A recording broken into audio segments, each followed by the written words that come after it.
Okay, folks, this is our third segment, which is kind of more the PowerPoint presentation. And if Hunter or Kurt or Jean wants to chime in, I'm going to go through the most important piece to all this in terms of embodiment is please do the embodiment exercise. If you're doing video on demand, like do the alternate nostril as a minimum.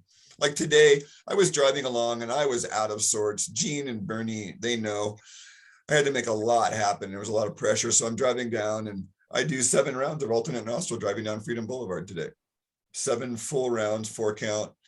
And the God space came in and I had just way better discerning about, you know, how I was driving and why am I in a hurry.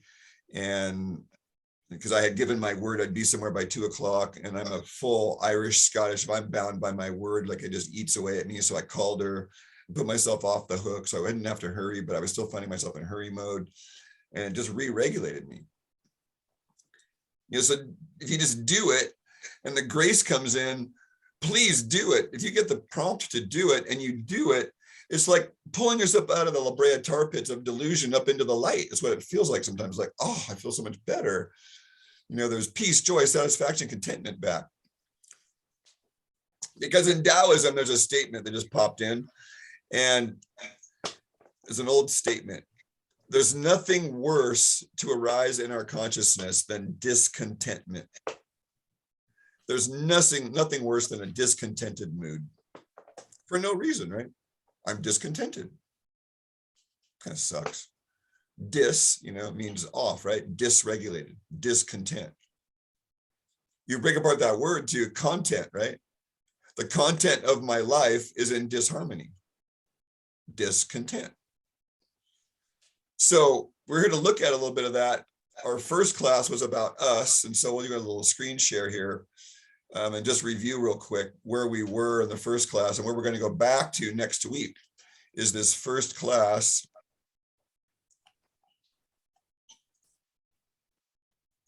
I'm going to run through this very briefly. What is health? You know, who am I? What am I? I'm here to teach life as process. So we're learning to live and identify patterns. I have some great video links here. You can go on the PowerPoint and click that directly. You know, how do we know ourselves? How do you know you can trust what arises for you? The most powerful self-inquiry is, who am I? And these are the stages of climbing down the cave as I can see it. There's robotic repetition of mantras, robotic repetition of yoga, robotic and sort of mechanical parts of spirituality for many of us. And then this unlayering starts, and we start to see like, wow, there's a sincere investigation going on. And then the void and the dark night of the soul presents itself, where nothing works anymore, and we have to just stew in nothing working.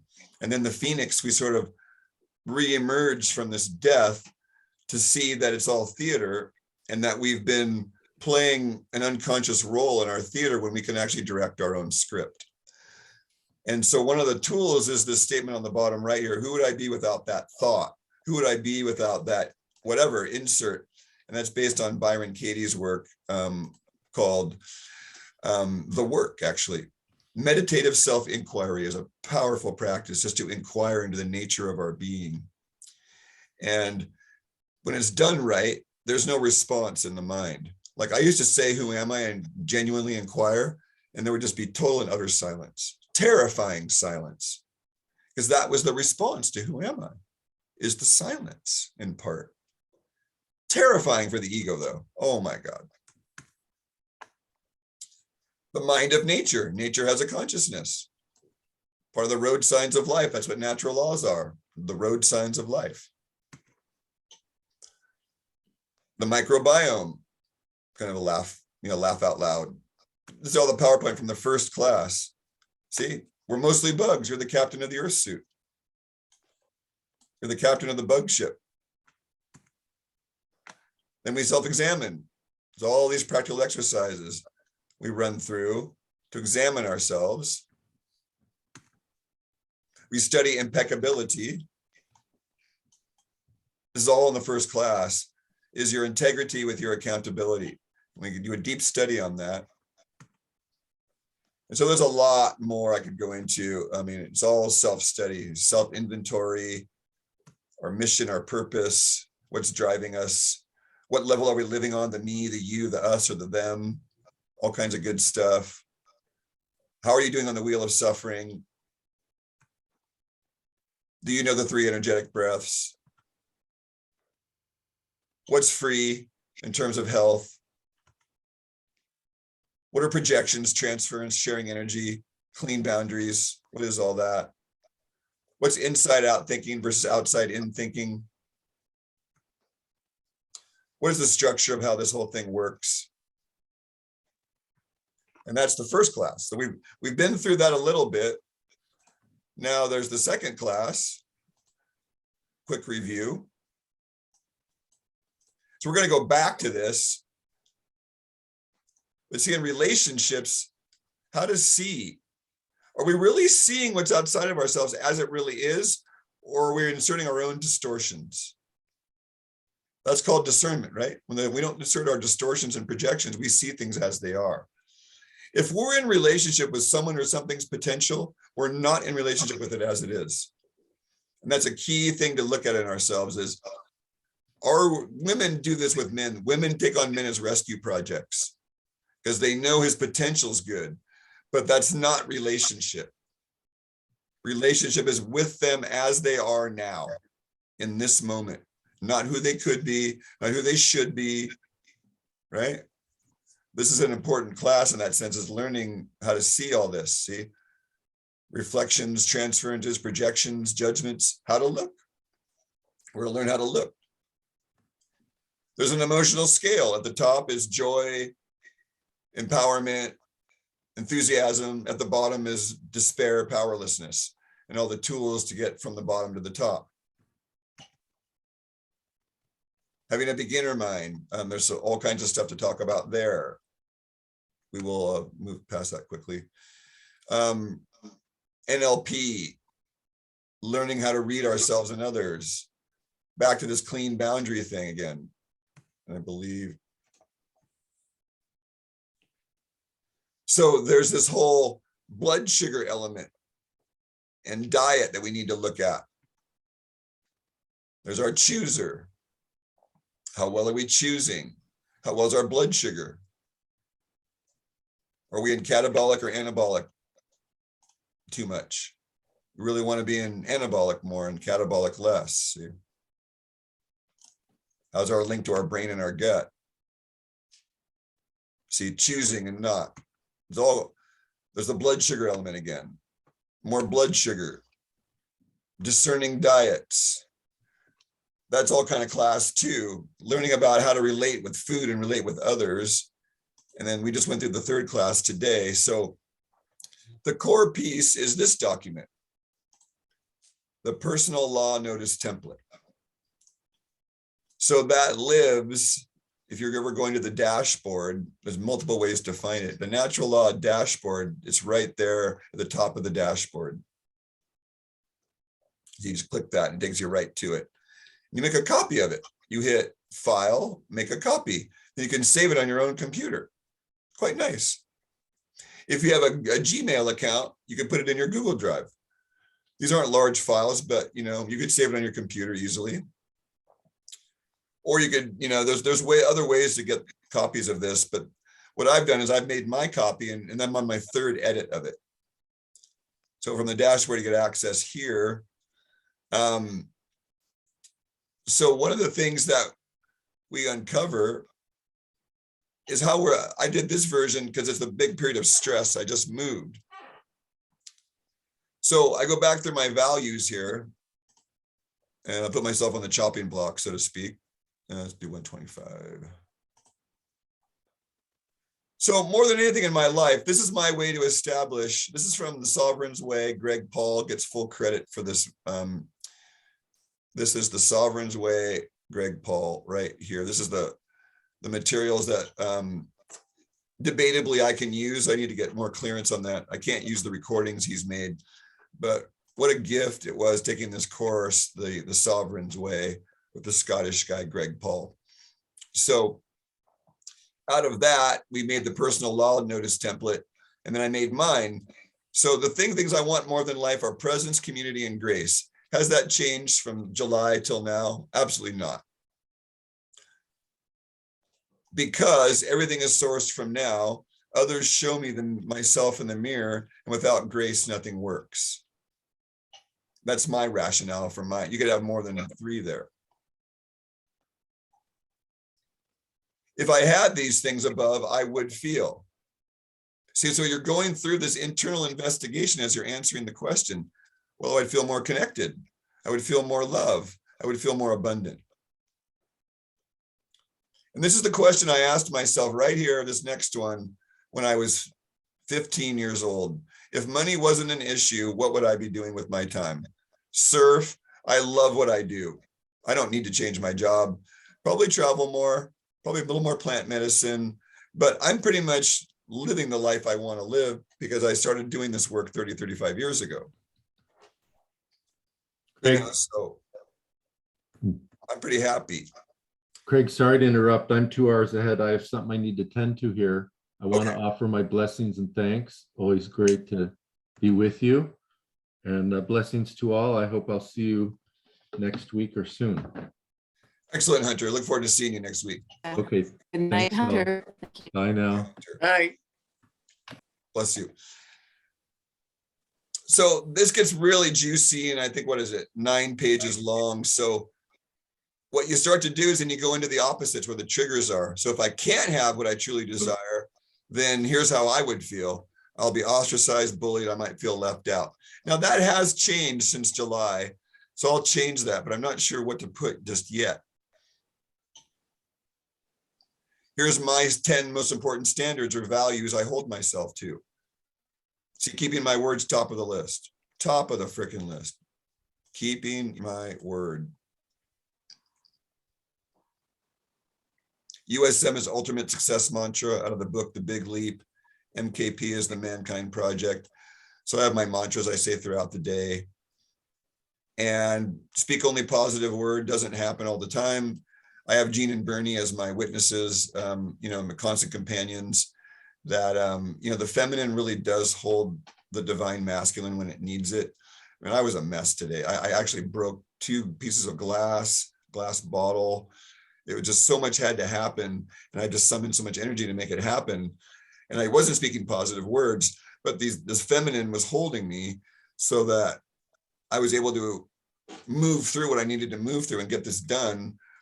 And then something magical happened. And so staying clear was really important. Staying clear today. So then we go through. Go ahead. Yes. Beautiful. So today this calendar was like so many twos, right? That there's a powerful change in that. So the 2 stands for like union and harmony. That Hey, Jean. So we had a recording issue there, but I think Jean was saying that today was the February 2nd, 22nd day, 2022. And so there's a lot of numerology power in this whole Plutonian thing. Jean, if you could type in the chat box. Jean, if you could type in the chat box. We didn't hear anything about what you said, but I got enough to just tell the audience on the recording what I think you said. So I want to hear what you said, but it won't come through. It's not coming through. So put in the chat box, and then I can show the people in the chat box what it was you were referring to, because it's really important that you share that, but that it comes across, because the recording doesn't, it's just garbled mess. you're doing that now. Yeah, because I can barely hear you. So what we do with these, when you're in the cooker, see, that's kind of what we do, folks, is I feel ashamed of myself when I do this. I disapprove of myself when I do this. I get upset at others if they say I am blank. And these are the really rubber hits the road kind of questions. What's my partner like? Following agreements in my relationship. Now, lots of people that should be, I hate the should, but this is what We have to establish our law profile. This is my personal law, and I'm not going to break my own laws to myself, my values. And then so some of this will change too. So as a living document, this is some of the section 4 has some really juicy stuff. Like, I deserve better, I deserve more. That was a good one that ran a lot in my earlier life. It's better now, but still needs some work there. I think people find me arrogant, but I just feel self-confident. I don't think people find me arrogant anymore. Actually, I think that one is a good update to take away. I don't think people find me arrogant anymore. The bottom one, though, sometimes I don't know what I feel. I'm emotionally numb, actually. That's my honest statement, like, especially right now, flying around today, it was like, wow, I'm breaking stuff. I'm definitely numb. I focus a lot on my mistakes. A bit of a perfectionist. I guess I need to leave that one up. Comparing. I'm not good enough. Now that one is going away. That's gone away since July. So you see, you can kind of go through this and update yourself like, oh, well, I feel better. This old pattern is gone now. And see, what other ways do I cope with life? We talked about that last week. How do I cope? Which of the following statements are true, and how does it feel? See, so we work our way through some of this. Fear of rejection and abandonment made it really hard for me as a younger person. I do give up myself caring for others around me. And I do see people in the context of how they can help me achieve my goals. Those are 3 that I'm still kind of working on. They're not horrible, but they're not higher level stuff in terms of emotions. Let's see. I think when the chat box comes up, it pops up, Jean, when you're done typing. Let's see. A really good one here. Which of the following behaviors do you use against yourself or others when you feel stressed or challenged? And right now I'm going through this a little bit. When people express opinions that I perceive as an attack against me, I defend myself. And that happened, that can happen really easily with all the triggers around us. I use intimidating behavior to reassert control. Those are 2 truths I had to come to terms with. I sometimes preempt the attacks of others by getting in there first. Yes. Even if I don't know. So there's some things here that, the rubber hits the road stuff, What do I tolerate? What kind of unloving behavior do I tolerate in relationship? What negative self-talk do you know is about why I'm not in relationship? How's our relationship with our mother? What were her beliefs? What did she believe made a good mother? Your father and his beliefs. So, see, I create a world of by, and that's what I use. I expand in love, success, and abundance, and I inspire others to do the same. So say it out loud and notice how you feel before and after you say it. Do an alternate nostril and notice how you feel before and after. The point of natural law is to awaken from the inside, and doing this kind of self-examination tends to bring that about. Now I'm going to end tonight's talk with a couple of here's some archetypes in the world around us, okay? There's advocate archetypes, there's artist archetypes, there's athletes, caregivers, intellectuals, kings, lovers, queens, magicians, rebels, spiritual seekers, visionaries, warriors. There's all kinds of archetypes that exist. There's judges and golden childs and wild men and wild women. Understanding these archetypes at work, then we know that in any given large group, you're going to have the same archetype always presenting. You're always going to have a loudmouth. You're always going to have shy people. You're always going to have the know-it-all. You're always going to have the visionary. It's inevitable in any group. And so we don't base our happiness on avoiding that, but confronting it head on. Not even confronting it, more like just having fun with it. The last 2 is an example of the word play going on around us. So this is Webster's, I think that's Yeah, this is Webster's dictionary. The word rule as a sample of this law rule thing. Let me make sure on that. This is American Heritage Dictionary, 4th edition. And it says rule, governing power, or there's that word authority again, folks, up here near the top, the word authority, which I don't care for, see? The duration of such power. An authoritative, there's authority again, authoritative prescribed direction for conduct. An authoritative prescribed direction for conduct, especially one of the regulations governing procedure in a legislative body or regulation, observed by the players in a game, sport, or contest. So see, that's kind of like what I was fishing for, the body of regulations. So a governing body, a usual, customary, or generalized course of action or behavior, the rule of life. A generalized statement that describes what is true in most or all cases. In mathematics, there's a use for it. Law, a court order limited in application to a specific case, a ruling. So there's a lot. And then let's look at the origin of the word rule. Where does it come from? You go to the bottom. So it's from Middle English, from Old French, regula, rod or principle, ruleable. So isn't that interesting? The word rule comes from a rod or a principle. So you see, a rule ideally is a high principle of the divine. That's what we're kind of fishing for here. So let's go now to Black's Law version of rule and see what the Law Dictionary says. This is Black's Law, 11th edition.